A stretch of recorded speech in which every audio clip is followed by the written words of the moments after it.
الحمدللہ رب العالمین والصلاة والسلام علی رسول الکریم اما بعد فاعوذ باللہ من الشیطان الرجیم بسم اللہ الرحمن الرحیم لیکون الرسول شہیدا علیکم وتکونوا شہداء علی الناس صدق اللہ العظیم۔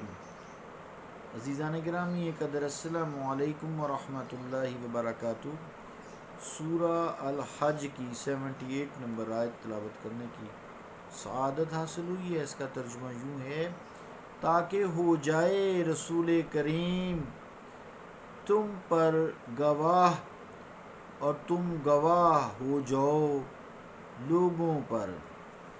اللہ کا قول سچا ہے جو بڑی ہی عظمت والا ہے۔ عزیزان گرامی قدر، سیرت النبی صلی اللہ تعالیٰ علیہ وآلہ وسلم کے حوالے سے شان مصطفیٰ علیہ السلام جو قرآن میں بیان ہوئی ہے،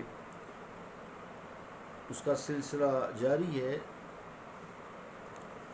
تو اس حوالے سے ملت ابراہیمی کے برحق سراپائے یمن و برکت اور سب اقوام عالم کے لیے آیا ہے۔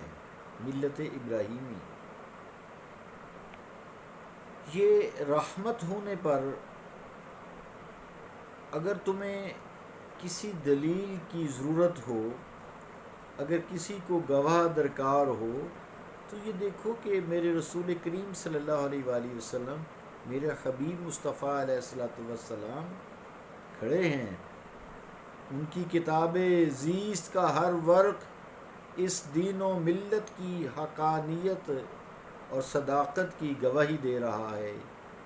آپ کی راتوں کا سوز و گداز، آپ کے دنوں کی مصروفیتیں، ان کا ہر قول، ان کا ہر فعل، اپنے دوستوں کے ساتھ ان کا برتاؤ، اپنے دوستوں کے ساتھ برتاؤ اور دشمنوں کے ساتھ آپ صلی اللہ علیہ وآلہ وسلم کا حسن سلوک، آپ کی جنگیں اور صلحیں اور معاہدے، آپ کی مکی زندگی، غرضے کہ اے انسان تو جس پہلو سے بھی دیکھے گا،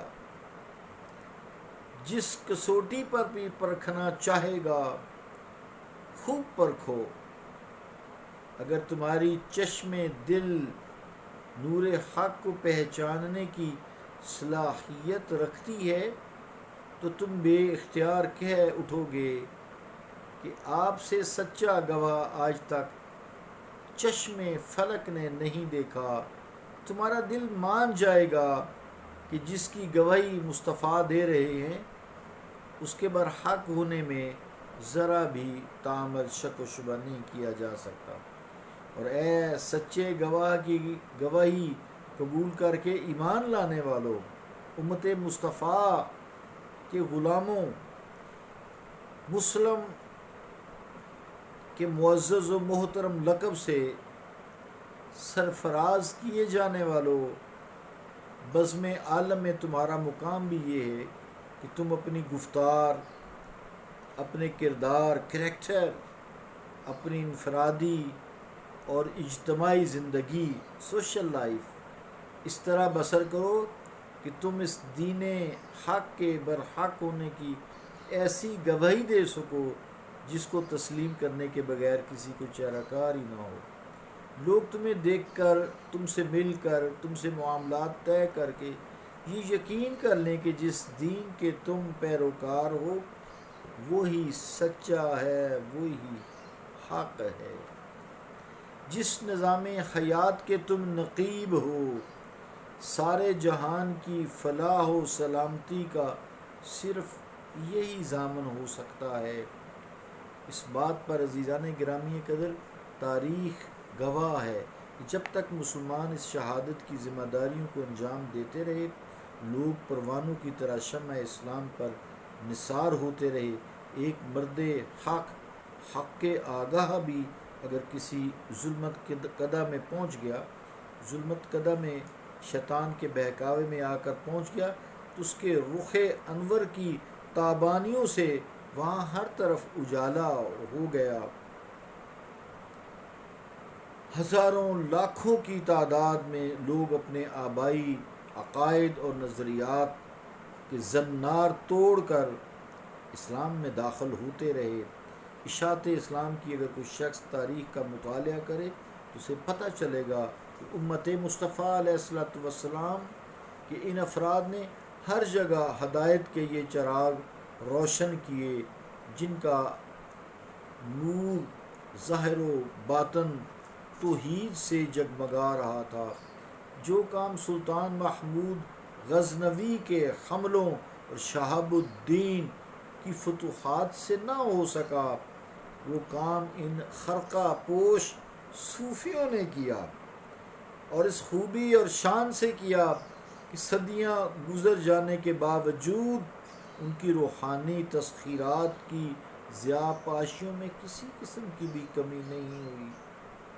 لاہور ہو، اجمیر ہو، دہلی ہو، اورنگ آباد ہو، گجرات ہو، سلہٹ ہو، چٹاگانگ ہو، پاک وطن ہو، کس نے برسر اسلام آباد ہو، گرڑا شریف ہو، کس نے برسر اقتدار باطل قوتوں کو شکست فاش دی. فتنہ قادیانیوں کا دیکھیں، یہ چونکہ ریسنٹ ہے، پچھلی بات کی ہے. اسلام کا پرچم لہرا دیا جہاں بھی گئے، اور اس طرح لہرایا کہ آج تک لہرا رہا ہے اور قیامت تک انشاءاللہ تعالی لہراتا رہے گا.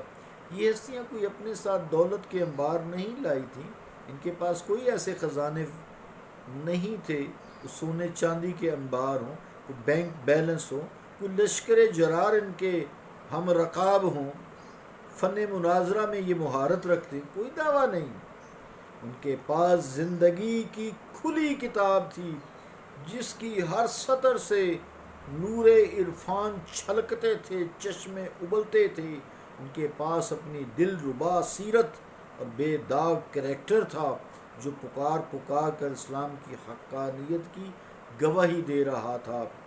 ان کی صداقت کی دلیل ان کے نورانی چہرے تھے جو مہر درخشاں کو شرمسار کر دیتے تھے. عزیزان گرامی، پھر کسی مخالف کی ہمت نہ تھی. لاہور میں دیکھیں حضرت علی اجویری رحمۃ اللہ علیہ، یہ ایسی ہستیاں گزری ہیں. بغداد شریف میں شیخ عبد القادر جیلانی رحمۃ اللہ علیہ کو دیکھیں، گولڑا شریف میں پیر ملی شاہ صاحب کو دیکھیں، ملتان میں دیکھیں بہاؤالدین ذکریہ رحمۃ اللہ علیہ، سید امیر کلال کو دیکھیں، ایران کو دیکھیں، عراق کو دیکھیں، سارے افغانستان کو اسپیشلی دیکھیں کہ جہاں جہاں بھی یہ گئے سچی پکی توحید و رسالت کی گواہیاں پیش. ان کے چہرے دیکھ کے لوگ مسلمان ہو جاتے تھے. کس کس کا نام لوں، ہر جگہ یہ اللہ کے لوگ بڑے پڑے ہیں. اس کا نتیجہ یہ تھا، آج دیکھیں تو کوئی نظر نہیں آتا، بہت مشکل ہو گئی ہے نا. اس کا یہ نتیجہ نکلا تھا کہ جو دل حق قبول کرنے کی استعداد رکھتے تھے وہ دوڑ دوڑ کر آئے اور دامن اسلام سے وابستہ ہو گئے. آج بھی دین اسلام کو اپنی برتری اور افادیت ثابت کرنے کے لیے ایسے ہی گواہوں کی ضرورت ہے جو ہمیں اپنے عمل سے، اپنے اخلاق سے، اپنی روحانی بلندی سے اور وسعت علم سے اس کے برحق ہونے کی ایسی شہادت دینے کی اہلیت رکھتے ہوں کہ کوئی انہیں جھٹلا نہ سکے. ورنہ جو تبلیغ آج ہم سچی بات ہے کر رہے ہیں وہ بیگانوں کو تو کیا اپنے آپ کو بھی متنفر کر رہی ہے. ینگ جنریشن موجودہ دور کے تبلیغی لوگوں سے جس بھی وہ فرقے سے متنفر ہو رہی ہے. کیوں؟ فرقہ واریت کی دوڑ ہے اور روٹی کے پیچھے دوڑ ہے. یہ روٹی رقص کرتی ہے ہر طرف، بس اسی کا حصول ہے. بینک بیلنس ہو جائے، مال و دولت کے پیچھے لوگ بھاگے پھر رہے ہیں. اوڑا ہوا ہے، بس اتنا ہی کہوں گا، دین اسلام کا غلاف. معافی کے ساتھ ذرا بعض کا ٹیمپرامنٹ اس طرح ہو جاتا ہے. عزیزان گرامی قدر، چاک جو گریباں کو ہو چکے ہیں ان کو تو رفو کرنا کجا۔ افسوس کے ساتھ ہمارے مبلغین ان چاکوں کو اور زیادہ وسیع کر رہے ہیں، فرقہ واریت کو ہوا دیتے ہیں، وہ بھی کافر، وہ بھی مشرک، یہ بھی مشرک۔ افسوس ہے، تم کلمہ گو مسلمانوں کو ٹھیک ہے فروعی مسائل میں اختلافات ہوتے ہیں، اصل الاصول میں تو کوئی اختلاف نہیں ہے۔ محبت و پیار کا درس دے کر ملت کے پراگندہ شرازہ کو یکجا کرنا تو بڑی بات ہے، بڑی مشکل ہے۔ جہاں ان کے سبز قدم پہنچے وہاں فتنہ فساد کے شعلے بھڑک اٹھتے ہیں، اپنے ارد گرد آپ دیکھ سکتے ہیں۔ آج ہاتھوں میں عزیزان گرامی قدر سوئی نہیں ہے جو پراہن کے جو چاک ہیں ان کو رفو کرے، کینچی ہے اور کاٹتے ہیں۔ اللہ تعالیٰ ہمارے حالت ذات پہ رحم فرمائے۔ افسوس سے بات کرتا ہوں عزیزان گرامی قدر، یہ تو ہوئی شہادت اس دنیا میں، اور ایک شہادت حضور کریم صلی اللہ تعالیٰ علیہ وآلہ وسلم حضور کی قیامت کے دن بھی ہوگی۔ اس شہادت سے انبیاء صادقین اس الزام سے بری بھی کیے جائیں گے جو ان کی امتیں ان پر لگائیں گی کہ الہی ان تیرے نبیوں نے ہم تک کوئی پیغام نہیں پہنچایا، اور ان کا جھوٹ ثابت کرنے کے لیے امت مصطفیٰ اس گواہی دے گی، مصطفیٰ کریم صلی اللہ علیہ وسلم گواہی دیں گے، انہیں کہیں گے کہ ان تیرے نبیوں نے یا اللہ ان کو دعوت توحید دی تھی، یہ خود ہی کفر و شرک کے ساتھ چمٹے رہے تھے۔